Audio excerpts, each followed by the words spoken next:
Well, in tonight's Health Watch, a warning from doctors as they're seeing more cases of a common respiratory infection. Sarah Horbakowitz is your reporter in Broomfield County and explains they're not talking about the flu or cold. Instead, they're talking about walking pneumonia.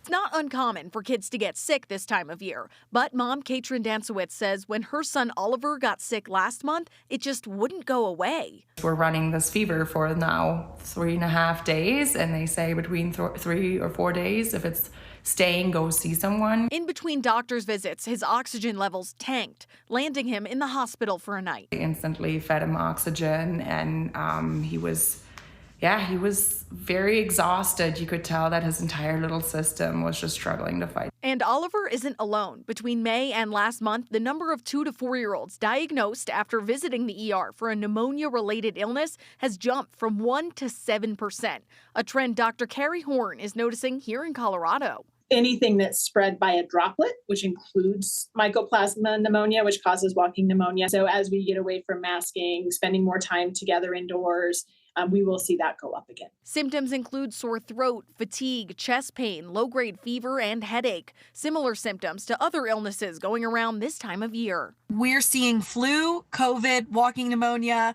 It is sick season. How do you tell the difference now? If you're not feeling well, if your oxygen levels are going down, you're more short of breath, you're having pain in your chest, you should go see your doctor. And then that's when they're going to test. Treatment can look like antibiotics or over-the-counter medicine, but Horn says preventative steps you can take are key. I would always recommend you should get the vaccine, specifically for flu, for COVID, all the others as well. Yeah, you might still get sick, but you're going to tolerate it much better. And as for Oliver, he's recovering just fine, bouncing around just hours after leaving the hospital. But Katrin's advice for other parents, keep a close eye. I think that's the thing that, for parents not knowing is if the fever sits there and your kid will still play, right, it is worthwhile to do the check-in. Reporting in Broomfield, Sarah Horbakowitz, covering Colorado First.